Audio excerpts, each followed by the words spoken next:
말씀은 민수기 9장 15절에서 23절입니다. 민수기 9장 15절에서 23절 말씀. 구약 성경 210쪽쯤, 211쪽쯤 되겠습니다. 같이 한번 합독하겠습니다. 성막을 세운 날에 구름이 성막 곧 증거의 성막을 덮었고 저녁이 되면 성막 위에 불 모양 같은 것이 나타나서 아침까지 이르렀으되 항상 그려하며 낮에는 구름이 그것을 덮었고 밤이면 불 모양이 있었는데 구름이 성막에서 떠오르는 때에는 이스라엘 자손이 곧 행진하였고 구름이 머무는 곳에 이스라엘 자손이 진을 쳤으니 이스라엘 자손이 여호와의 명령을 따라 행진하였고 여호와의 명령을 따라 진을 쳤으며 구름이 성막 위에 머무는 동안에는 그들이 진영에 머물렀고 구름이 성막 위에 머무는 날이 오래일 때에는 이스라엘 자손이 여호와의 명령을 지켜 행진하지 아니하였으며 혹시 구름이 성막 위에 머무는 날이 적을 때에도 그들이 다만 여호와의 명령을 따라 진영에 머물고 여호와의 명령을 따라 행진하였으며 혹시 구름이 저녁부터 아침까지 있다가 아침에 그 구름이 떠오를 때에는 그들이 행진하였고 구름이 밤낮 있다가 떠오르면 곧 행진하였으며 이틀이든지 한 달이든지 1년이든지 구름이 성막 위에 머물러 있을 동안에는 이스라엘 자손이 진영에 머물고 행진하지 아니하다가 떠오르면 행진하였으니 곧 그들이 여호와의 명령을 따라 진을 치며 여호와의 명령을 따라 행진하고 또 모세를 통하여 이르신 여호와의 명령을 따라 여호와의 직임을 지켰더라. 아멘. 우리 예수 우리 왕이여 찬양하겠습니다. 예수 우리 왕이여, 예수 우리 왕이여, 이곳에 오소서. 오좌로 주여 임하사 찬양을 받아 주소서. 주님을 찬양하오니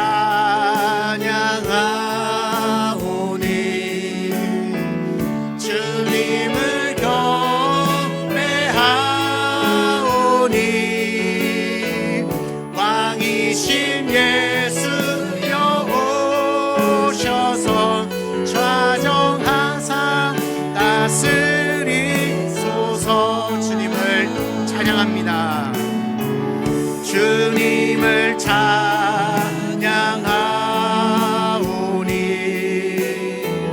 주님을 경배하오니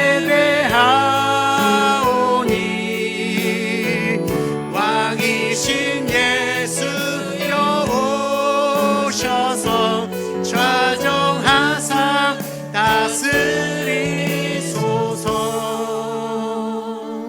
아멘. 오늘도 우리의 예배를 하나님 기쁘게 받아주실 줄 믿습니다. 아멘. 오늘 읽은 이 본문을 가지고 인도하심을 받는 사람들이라는 제목으로 말씀을 함께 나누겠습니다. 여러분, 하나님은 이스라엘 민족을 애굽에서 해방을 시키시고 그들의 조상 아브라함에게 약속하신 대로 가나안 땅으로 이들을 인도해 가시기 위해서 한 인도자를, 한 지도자를 하나님이 이제 준비시켜 주셨습니다. 그 사람이 바로 모세입니다. 모세는 40세에 바로의 공주의 아들이라고 하는 그 신분을 버리고 광야로 도망을 하게 되고 그로부터 또 40년 동안 그 장인 이드로의 양무리를 치면서 광야에서 살게 되죠. 모세의 장인인 이드로를 만난 곳이 미디안 광야이고 하나님께 부름을 받았던 곳이 호렙산, 그러니까 신의 산이었기 때문에 이 미디안 광야, 신의 산, 이 전체를 아우르는 지역이 신의 광야라고 하는 지역입니다. 여기에서 40년을 보내게 됩니다. 그러니까 이 광야를 두루두루 다니면서 양무리를 쳤다는 거죠. 여러분, 광야가 이렇게 생겼습니다. 역시 이렇게 생겼습니다. 여러분, 출애굽하고 홍해를 건넌 이스라엘 백성들이 가나안까지 들어가기 전까지 40년 동안 머문 곳이 저렇게 생겼습니다. 광야가 저렇습니다. 출애굽할 때의 인구가 얼마였냐면 성경에 보면 유아 외에 보행하는 장정만 60만 명. 여기서 뭐 장정만 60만입니다. 장정이란 말은요, 20세에서 60세 사이에 있는 남자를 말합니다. 그러니까 이 남자만. 그러니까 성경을 읽으시다 지금 민수기나 신명기를 읽으시면 장정이라는 말이 나올 텐데, 장정은요, 20세에서 60세 사이의 남자. 왜 그러냐면 이 나이 때는 전쟁에 참여할 수 있는 나이. 그래서 군사의 수를 셀 때는 항상 장정의 수만 셉니다. 그래서 군사의 수가 몇만 명이다라고 하면 장정 20에서 60세 사이에 남자가 이 정도구나, 그렇게 생각하면 되는데, 그러면 남자가 60만, 그 다음에 여자도 있겠죠? 있었겠죠? 없었을까요? 네, 있었겠죠? 그러니까 20세 이하의 청소년과 아이들, 그 다음에 60세 이상의 노인들이 있었겠죠. 그래서 대부분의 성경학자들은 약 200만에서 250만 정도로 추정을 합니다. 출애굽했던 인원이 200에서 250만. 자, 그러면 대략 한 200만이라 칩시다. 자, 200만의 이 엄청난 무리가 오늘 지금 보는 저 사진처럼 저기 나오는 저 광야를 지나야 합니다. 그리고 우리가 알고 있죠. 저기에서 40년을 지내야만 합니다. 그러니까 40년 동안 생존했다는 거죠. 뭐 있습니까, 저기? 네. 그런데 40년을 생존했다는 것 자체가 기적 중에 기적인 거죠. 아무리 40년을 모세가 40년 동안 광야에서 살았지 않습니까?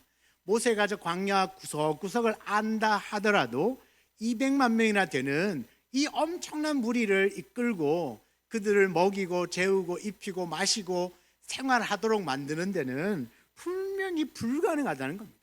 불가능해요. 한 가지 예를 한번 들어보겠습니다. 출애굽기 15장 22절과 24절에 보면 모세가 홍해에서 이스라엘을 인도하며 홍해를 건넜습니다. 홍해를 건너면 바로 광야가 이렇게 펼쳐지는 거예요. 자, 광야를 펼쳐지는데 모세가 인도했습니다. 홍해를 건너서 인도하죠. 자, 나와서 수르 광야로 들어갑니다.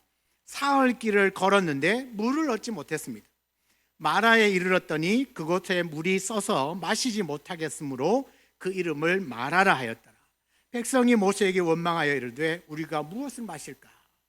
자, 광야에서 40년을 살았던 모세가 홍해를 건너온 이 200만이 넘는 민족, 이 무리를 끌고 갑니다. 사흘 길을 걸어갔지만 물을 찾지 못한 거예요. 그래서 마치 물을 발견했어요. 마라에서 발견했는데 그 물은 써서 마실 수가 없는 물이었습니다. 그랬더니 백성이 바로 모세를 원망하잖아요. 우리에게 물도 안 주냐. 원망이 바로 터쳐 나오는 겁니다. 이런 일들이 시내산까지 가는 3개월의 여정 가운데 계속 반복되고 있습니다. 신광야에서는 먹을 것이 없다고 원망을 하죠. 르비립에 도착했을 때는 거기서도 물이 없어서 또 원망합니다. 광야에서 먹을 것 없다고, 물 없다고 계속해서 모세가 최대한 자기가 아는 지식을 동원해서 이들을 이끌었겠지만 모세에게도 한계가 있었던 겁니다.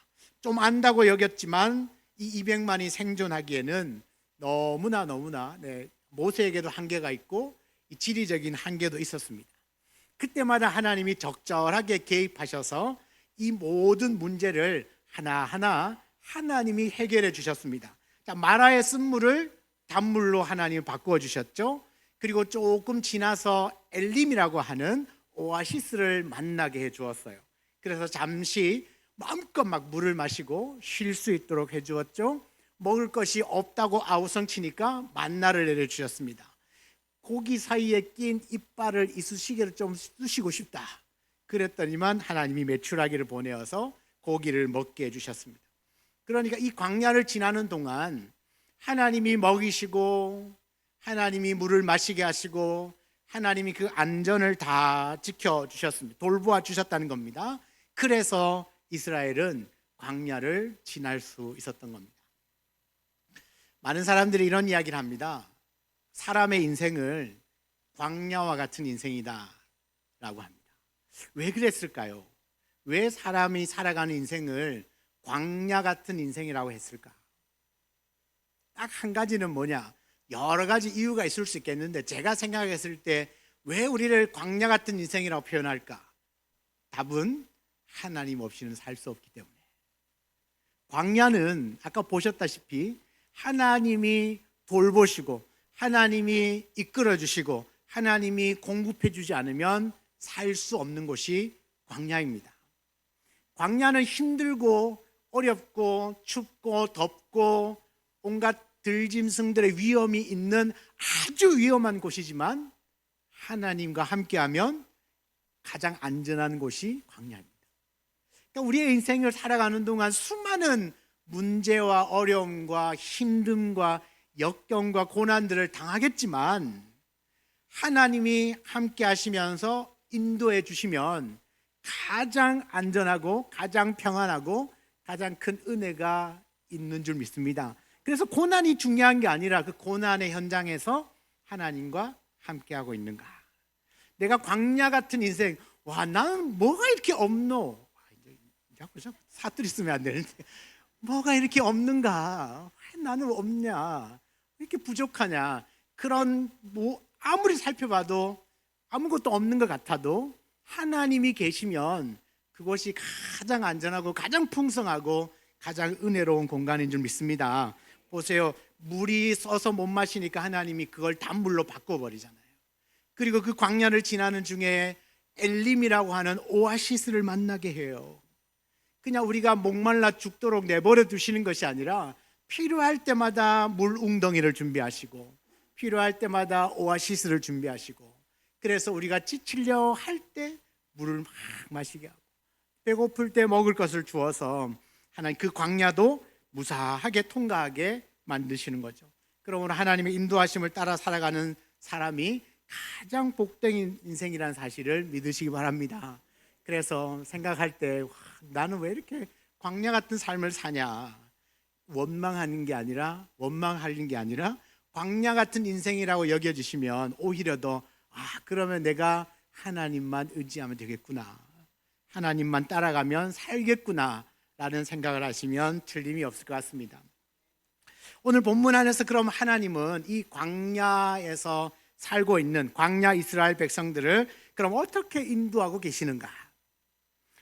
너무나 중요한 말씀이겠죠. 우리 15절에서 17절 말씀을 다시 한번 보겠습니다. 성막을 세운 날에 구름이 성막 곧 증거의 성막을 덮었고 저녁이 되면 성막 위에 불 모양 같은 것이 나타나서 아침까지 이르렀으며 항상 그러하여 낮에는 구름이 그것을 덮었고 밤에는 불 모양이 있었는데 구름이 성막에서 떠오르는 때에는 이스라엘 자손이 곧 행진하였고 구름이 머무는 곳에 이스라엘 자손이 진을 쳤으니. 자, 여기 보면 성막을 세운 날에 구름이 성막 위에 이렇게 덮었습니다. 그리고 저녁이 되니까 불 모양 같은 것이 나타났습니다. 출애굽을 할 때 출애굽을 하자마자 불기둥과 구름기둥이 생겼습니다. 아시죠? 그거는. 자, 이 구름기둥과 불기둥과는 조금 다른 겁니다. 여기서 나타난 구름은요. 왜 조금 다른 거냐 하면 성막을 세운 날 그 위에 구름이 이렇게 덮였거든요. 그래서 구름이 떠오르면 행진하고 구름이 멈추면 그곳에 멈추었다라는 겁니다. 그러면 백성들은 가고 오고 이스라엘 백성들이 언제 가고 언제 머무릅니까? 구름이 가면 가고 구름이 멈추면 멈추었다는 겁니다. 그러니까 어디를 가야 할지 방황할 이유가 없어요. 어디를 가야 할지 고민할 이유가 없어요. 왜 그렇습니까? 그냥 성막만 쳐다보면 돼요. 성막 위에 있는 구름만 쳐다보면 구름이 움직이면 가고 멈추면 되니까 그냥 구름만 바라보면 돼요. 그게 다예요. 쉽죠? 자, 그런데 오늘 광야 같은 인생을 사는 우리는 무엇을 바라봐야 합니까? 그래도 광야의 이스라엘 백성들은 구름만 쳐다보면 됐잖아요. 구름이나 또 불 모양 같은 것들만 눈으로 그냥 바라보면 됐어요. 눈에 보이는 것이 있었습니다. 그런데 오늘날에 우리의 눈에 보이는 게 있습니까? 없죠. 그래서 사람들은 종종 보이지 않기 때문에 길이 없는 것 같아서 불안해하고 때로는 막막하기도 합니다. 도대체 하나님의 인도를 받고 싶은데 어떻게 해야 인도를 받는 것인가 막막할 때가 있다는 겁니다. 그래서 하나님께서 이스라엘을 어떻게 인도하시는지를 아는 것은 굉장히 중요한 문제입니다. 그래서 15절을 다시 한번 볼게요. 15절의 시작을 이렇게 합니다. 자, 색깔로 되어 있는 말씀만 한번 읽어보겠습니다. 성막을 세운 날에. 여러분, 오늘 이 말씀을 듣고 나가실 때 반드시 기억해야 될 7글자. 성막을 세운 날에. 구름이 언제 나타났습니까? 성막을 세운 날에 구름이 나타났습니다.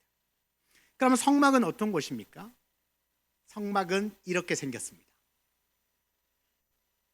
보신 적 있습니까? 없죠. 네, 사진으로만 보셨겠죠. 실제로 성막은 저렇게 생겼습니다. 울타리가 있고요. 불꽃이 나는 것이 번제단이고요. 천막 같은 게 덮여져 있죠. 저기가 성소라고 하는 곳입니다. 성소라고 하는 것이고 성소 안에 들어가면 두 공간이 나누어져 있는데 큰 천막으로 이렇게 두 공간이 나누어져 있습니다. 그래서 지금 하얀 연기가 올라가고 있는 저곳이 지성소입니다. 그리고 그 앞쪽이 성소입니다. 그리고 보이는 전체를 성막이라고 합니다. 성막. 자, 성막은 어떤 곳이냐면 하나님이 시내산에서 모세에게 성막을 지으라고 명령하셨고 성막의 크기와 재료와 모든 것들을 다 가르쳐 주셨습니다. 그래서 저렇게 지었고요. 하나님이 한 가지 약속한 게 있는 게 뭐냐면 출애굽기 25장 22절에 보면 거기서 내가 너희를 만나고 라고 했습니다. 거기서 내가 너와 만나겠다라고 약속한 곳이 어디냐면 지성소 안에 있는 언약궤입니다. 지성소 안에는 딱 하나가 들어있는데 언약궤가 들어있어요. 법궤 언약궤가 들어있어요. 근데 그 법궤 위에 시은소라고 하는 장소가 있는데 거기에 하나님이 약속합니다. 뭐를 약속하셨다고요? 거기서 내가 너와 만나겠다. 이 말씀은 무슨 이야기냐면 저 성막 저기에서 내가 너희를 만나겠다. 하나님은 거룩하신 분이십니다. 영광스러운 분이십니다. 크고 위대하신 분이세요. 근데 그 하나님이 죄인된 우리를 만나기 위하여 성막을 지으라고 하셨어요. 하나님은 저 안에 갇혀 계실 분이 아니지만 죄인된 우리를 위하여 만나시겠다고 내가 저기서 만나겠다고 약속하면서 성막을 지으라 했어요. 자, 그러면 하나님은 영이신 분이시고 거룩하신 분이시고 나는 죄인인데 죄인인 내가 거룩하신 하나님을 그냥 대면할 수가 없습니다. 하나님이 어떻게 해요? 우리의 입장에서 내가 거룩하신 하나님을 만날 수 있는 방법은 없어요. 그래서 하나님은 구름으로 자기의 영광을 가리시면서 우리를 만나신 겁니다.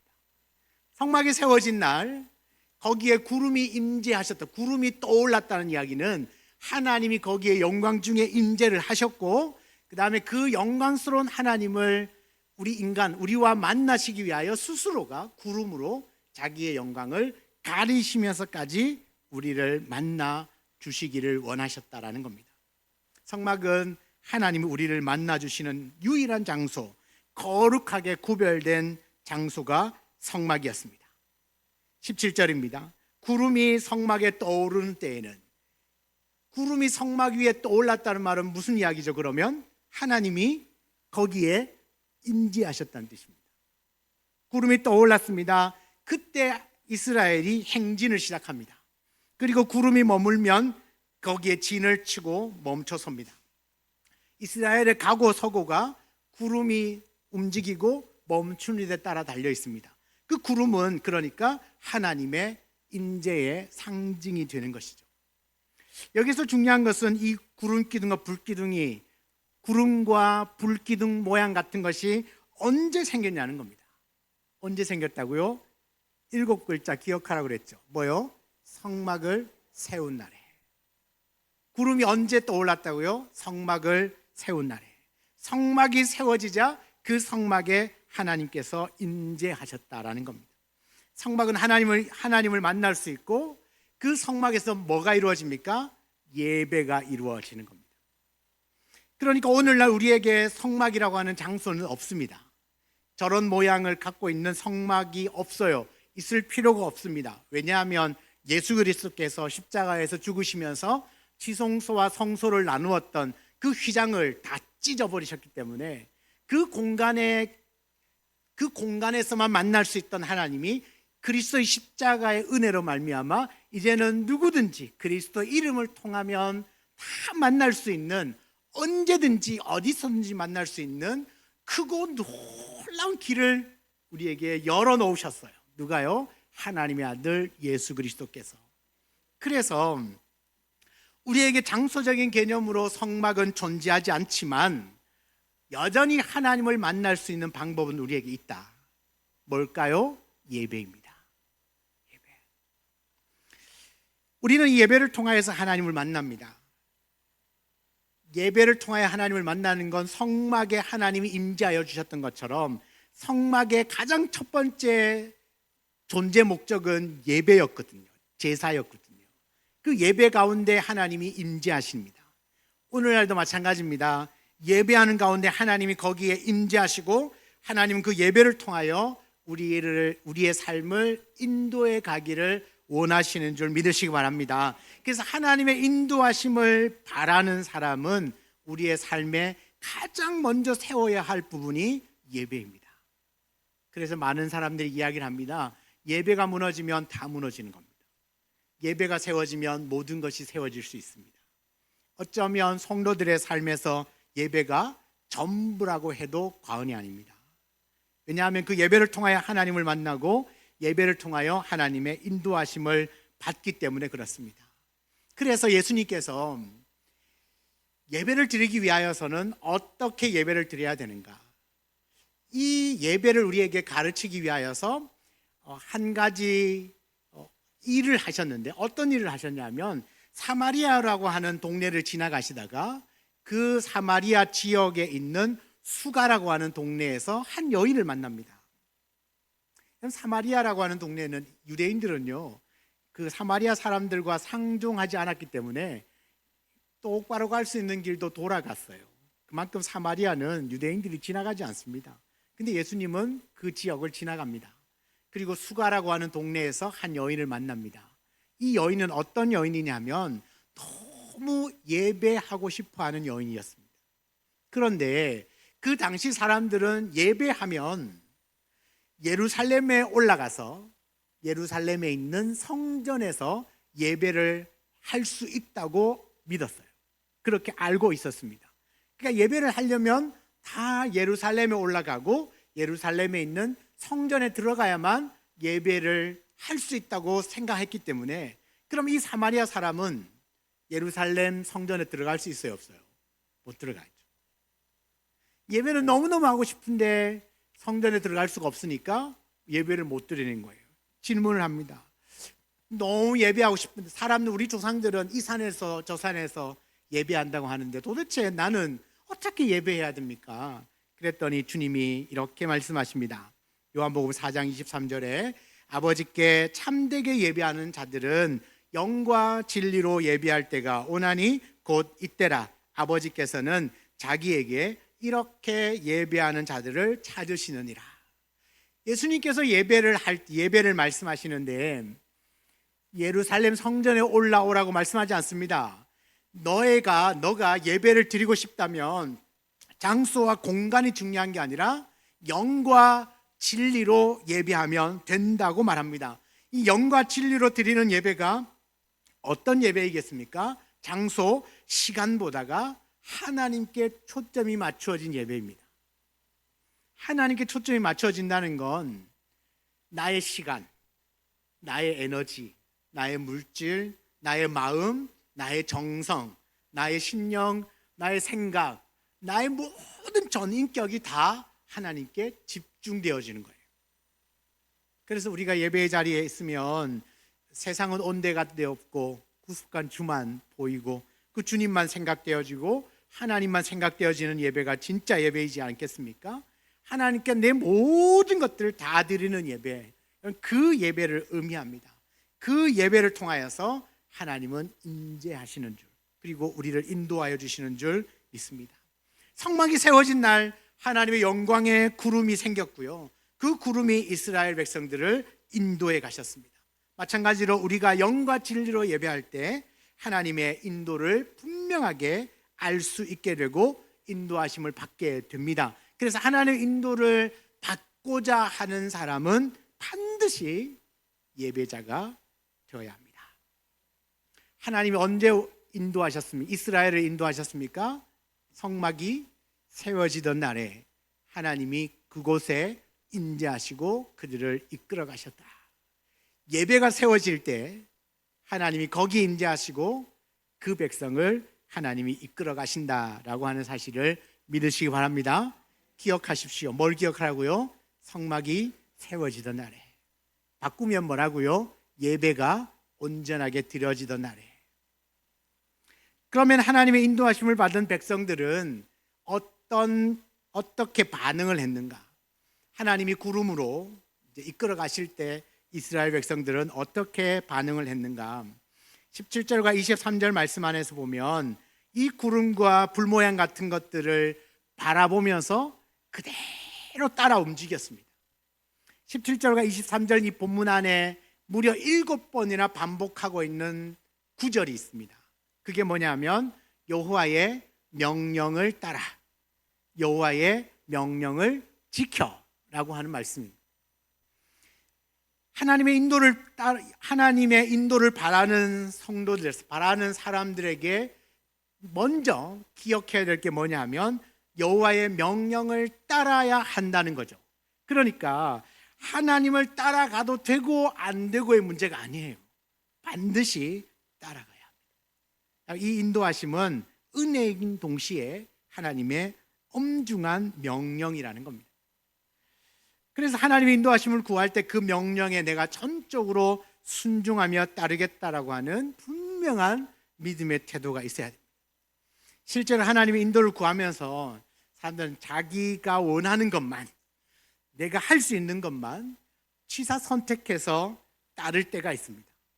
하나님이 말씀하셨습니다. 하나님 감동을 주셨어요. 하나님이 생각나게 해주셨어요. 그런데 하나님, 그거는 내 성격 아시죠? 나 MBTI I 성격인데 제가 어떻게 그 일을 합니까? 알면서 그거 말고 다른 건 내가 순종할게. 취사 선택을 한다는 겁니다. 하나님께 순종하긴 하는데 내가 할 수 있는 것, 내가 하고 싶은 것만 하려고 한다는 겁니다. 그런데 여기에 이스라엘 백성들은 그런 선택의 여지가 없어요. 그냥 하나님이 이끄시면 그 명령을 따라가고 지킬 뿐이에요. 그러니까 하나님의 인도는 반드시 해야만 하는 하나님의 명령이다. 그러나 본문 말씀 안에 보면 이스라엘 백성들은 결코 그런 태도로 하나님의 인도를 받지 않았어요. 그러니까 어떤 태도요? 내가 원하는 것만, 내가 하고 싶은 것만 하려고 하지 않았다는 겁니다. 어떻게 했습니까? 그러면 21절과 22절에 보면 혹시 구름이 저녁부터 아침까지 있다가 아침에 그 구름이 떠오를 때에는 그들이 행진하였고 구름이 밤낮 있다가 떠오르면 곧 행진하였으며 이틀이든지 한 달이든지 1년이든지 구름이 성막 위에 머물러 있을 동안에는 이스라엘 자손이 진영에 머물고 행진하지 아니하다가 떠오르면 행진하였으니. 좀 전에 성막 사진 기억나십니까? 이스라엘 백성들이 성막을 가장 먼저 짓습니다. 일단 성막을 짓고 그 다음에 동서남북에 12지파가 3개 지파씩 이 방향에 딱 정해져 있습니다. 동쪽에는 어떤 지파가 수경을 하고 남쪽에는 어떤 지파가 수경을 하고 딱 정해져 있어요. 성막에 구름이 떠오릅니다. 그러면 제일 먼저 성막을 걷습니다. 레위 자손들 중에 성막을 걷는 사람들이 있어요. 성막을 걷어요. 그리고는 나머지 족속들은 자기들이 살았던 텐트를 걷습니다. 그리고 출발합니다. 앞서갑니다. 성막이 앞서가고 쭉 따라가는데도 순번이 다 정해져 있어요. 순서가 다 정해져 있습니다. 쭉 따라갑니다. 가다가 구름이 멈췄습니다. 그럼 뭘 할까요? 성막을 먼저 짓습니다. 그리고는 그 다음에 다시 동서남북으로 지파들이 다시 자기들 텐트를 치고 그곳에 생활을 합니다. 하루 아침에 구름이 떠올라서 움직였는데 저녁에 멈추는 거예요. 그러면 거기에 텐트를 칩니다. 이게 시간이 오래 걸릴까요? 잠깐이면 끝날까요? 시간이 많이 걸리겠죠. 자, 텐트를 치고 잤는데 그 다음날 아침이 됐는데 또 구름이 움직이는 거예요. 그러면 어떻게 밤새 텐트 치자마자 또 걷어야 됩니다. 또 걷고 이렇게 움직입니다. 가는데 이번에는 계속 갑니다. 밤이 돼도 갑니다. 계속 갑니다. 그러니까 우리 가다가 뭐 이렇게 잠시 머물면 이제 텐트를 안 치고 뭐 또 우려 자든지 뭐 하겠죠. 그렇게 가요. 그리고 또 멈춥니다. 그럼 거기 또 텐트를 칩니다. 그러면 이게 이틀, 하루, 이틀, 일주일 머물면 계속 거기에 머물러 있는 겁니다. 한번 생각을 해보는 겁니다. 좀 힘들긴 해도 아침에 움직였다가 저녁에 텐트를 쳤는데 그 다음날 아침에 또 움직이면 이러면서 또 걷어서 움직일 수 있어요. 좀 힘들긴 하지만 그리고 뭐 하루든 뭐 일주일이든 한 달 정도는 머물다가 또 움직이고 하면 좀 제 생각으로는 조금 신날 것 같아요. 힘들긴 해도 신날 것 같아요. 그런데 1년을 움직이지 않습니다. 2년을 움직이지 않습니다. 10년을 움직이지 않습니다. 20년, 30년. 그러면 사람들 속에 무슨 생각이 들까요? 뭐지? 하나님의 약속은 뭐죠? 가나안에 들어가는 거잖아요. 그런데 가데스 바네아라고 하는 광야는요, 거기에서 정말 걸어서도 얼마 걸리지 않는 거리에 가나안 땅이에요. 그냥 위로 북쪽으로 그냥 쭉 걸어서 며칠이면 들어갈 수 있는 땅이 가나안 땅이에요. 그런데 그 가데스 바네아에서 구름이 움직이질 않아요. 1년, 2년, 10년, 20년, 30년, 38년. 움직이지 않을 때는 불안한 거예요. 뭐지? 우리가 여기서 다 죽으라는 얘기인가? 맞아요. 다 죽으라는 얘기예요. 다 죽으라는 얘기인가? 도대체 무슨 의미인가? 왜 움직이지를 않나? 계속 이동할 때는 힘들지만 신났어요. 구름 보고 움직이네. 탁 텐트 걷어. 쫙 가다가 멈추면 야 여기야 멈춰 하면 딱 멈추고 그렇게 계속 이동은 그래도 쉬웠는데 오랫동안 머물고 움직이지 않으면 사람들은 불안하기 시작한 거죠. 여러분도 그렇지 않나요? 교회 일도 마찬가지잖아요. 뭔가 막 일이 막 계속 이어지면 좀 육체는 힘들어도 막 신나시잖아요. 그죠? 막 김치하고 막 가서 막 국내전도 하고 막 선교하고 이렇게 막 계속 뭔가를 하면 맨날 피곤해요 이러면서도 신나게 하거든요. 근데 아무것도 안 해. 교회 행사가 없어. 1주, 2주, 한 달, 2달이 지나면 그때부터 불안해지기 시작합니다. 어떤 불안이냐면 진짜 아무것도 안 해도 되나? 우리 사람 안에는요, 자꾸 뭔가를 하면 그래도 뭐 이렇게 뭔가 막 익사이팅하고 재미있고 힘들지만 재미있고 할만한데 아무것도 하지 말라고 하면 그게 더 힘듭니다. 이 기간이 길어지면 길어질수록 점점 더 불안해지고 또 염려가 생길 수밖에 없습니다. 그럼에도 불구하고 움직이면 안 돼요. 만약에 가데스 바네아에 있는 이스라엘 백성들이 한 10년쯤 지났어요. 근데 이게 너무 불안하고 두려워서 아니 저 코앞에 가나안인데 왜 하나님은 움직이지 않는 거야? 기다릴 수 없다. 가자! 라고 해서 떠나서 하나님의 구름이 머물러 있는데도 그곳을 떠나서 가나안을 향하여 갔다면 이스라엘 백성들이 무사히 들어갈 수 있었겠습니까? 아니요, 못 들어갔습니다. 거기에 머물러 하나님이 멈추어 있으면 멈추어 있어야 그들은 가장 안전하고 그 안에서 살 수가 있는 겁니다. 왜 그렇게 하셨을까요? 이스라엘의 전적인 순종, 온전한 순종, 절대적인 순종, 100%의 순종을 원하셨기 때문에 그렇습니다. 우리가 성경을 잘 알고 있듯이 출애굽 때부터 시작해서 40년의 광야를 지나고 가나안 땅에 들어갔습니다.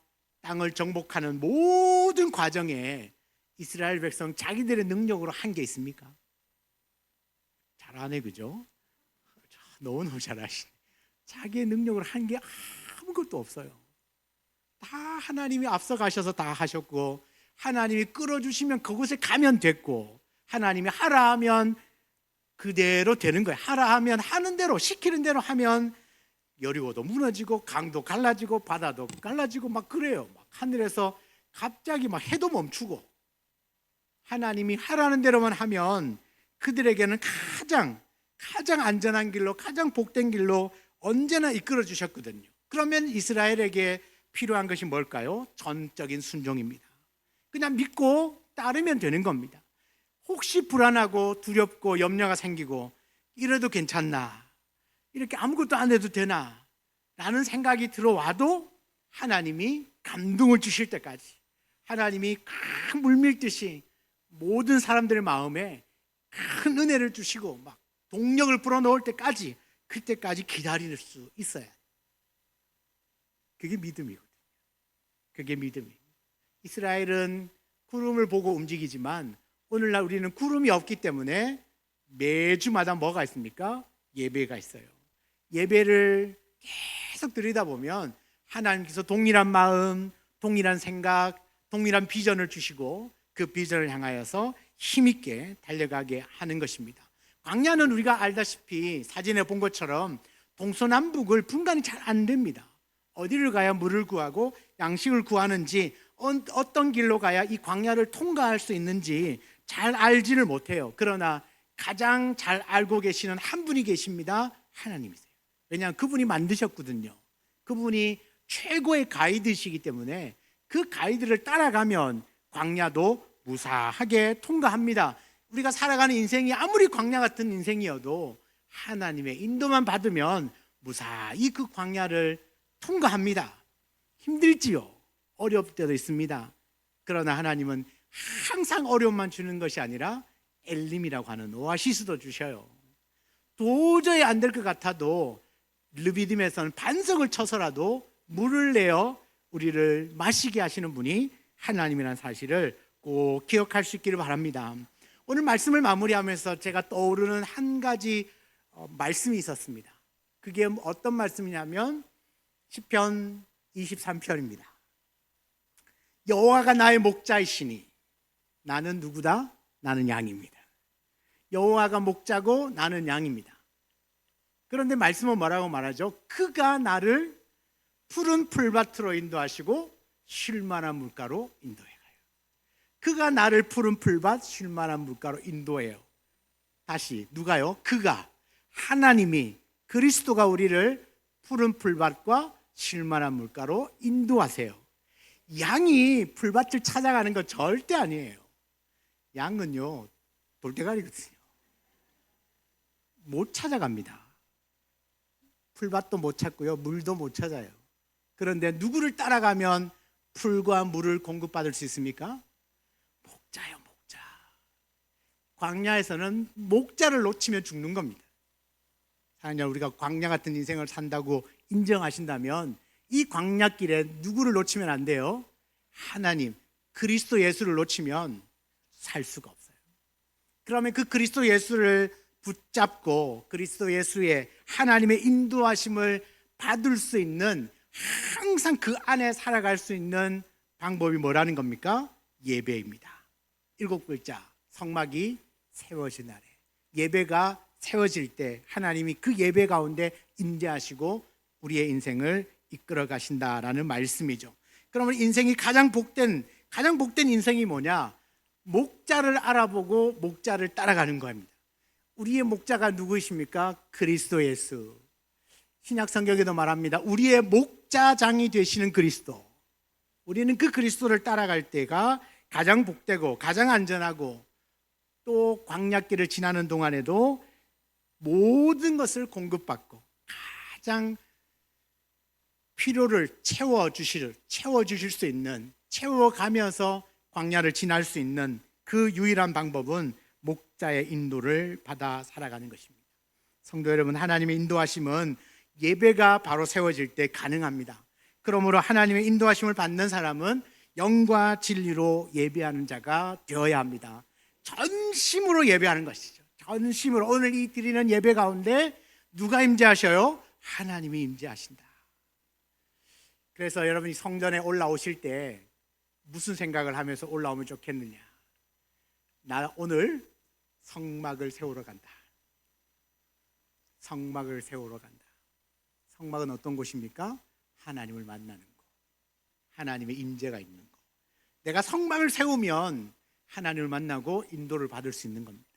오늘 내가 예배에 내가 전심으로 영과 진리로 전심으로 하나님을 예배할 수 있으면 하나님이 그 예배 중에 나를 만나주시고 예배를 통하여서 나를 이끌어 주신다. 온전한 예배자가 되시기를 축복합니다. 온전한 예배자가 된다는 것은 일평생 하나님을 따라 살아간다는 것이고, 그 하나님을 내가 따라가겠다고 결단하고 사는 겁니다. 순종하며 사는 겁니다. 내가 반드시 하나님의 인도하심을 따라 순종하리라, 그런 단호한 마음, 해도 되고 안 해도 되고가 아니라 하나님의 명령을 따라 하나님의 명령을 지킬 수 있는 우리 모두가 될 수만 있다면 우리가 광야 같은 인생을 살아도 반드시 이 광야를 통과하게 될 것이고, 광야를 지나는 동안에도 언제나 궁핍함이 없이 부족함이 없이 멋지게 광야를 지나 가나안에 입성하게 될 줄 믿습니다. 우리 모든 성도들이 온전한 예배자가 되어 하나님의 인도하심을 받아 살아가는 일평생의 삶이 되시기를 주의 이름으로 축원합니다. 아멘. 나는 주신 말씀을